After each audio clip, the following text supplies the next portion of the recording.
Hello guys, কি অবস্থা তোমাদের? সবাই কেমন আছো? আশা করি সবাই ভালো আছো। Welcome to my mini blog. আশা করি ব্লগটি দেখবে। দেখো কি অবস্থা, আজকে আমাকে কাজ করাইতে করাইতে অবস্থা আমি টায়ার্ড। আমি যখন রান্না করে থাকি রসুন কুচি, পেঁয়াজ কুচি, কাঁচা মরিচ আর বলের মধ্যে কেন রান্না করছি এর কারণ হচ্ছে যেহেতু মোমবাতির মতো আগুন জ্বলছে, এই কারণে বলের মধ্যে রান্না করছি, তাড়াতাড়ি হবে। যাই হোক, আর এইভাবে নাড়াচাড়া করতে থাকবে। আর পাতাকপির সাথে আলু দিয়ে ভাজি করা হয়েছে, তার সাথে অ্যাড করলাম আর সাথে নোটসও দিয়ে দিলাম। এখন নাড়াচাড়া দিব। আর তোমাদের কাছে আমার ভিডিওটি কিরকম লেগেছে অবশ্যই জানাবে।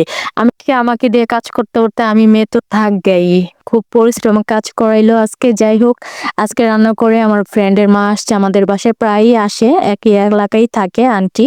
যাই হোক, আজকে রান্না করে তাদেরকে খাওয়াবো আর হলো সাথে চাও বসা দেবো নুডলসের পর। তোমরা আমার স্টাইলে নুডলস রান্না করতে পারো, আর বিশেষ করে রসুন দিলে আমার কাছে খুবই মজা লাগে।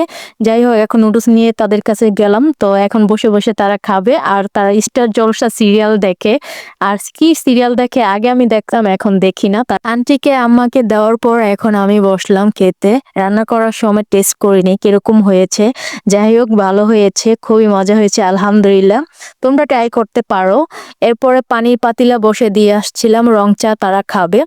রং চার পরে মুড়ি দিলাম, তারা ঠিক খাচ্ছে আর টিভি দেখছে, স্টার জলসা সিরিয়াল। সিরিয়াল দেখতে থাকো আর আমি ফাঁকি একটু চা খেয়ে নিই। আর তোমাদের কাছে ভিডিওটি কিরকম লেগেছে অবশ্যই কমেন্ট করে জানাবে।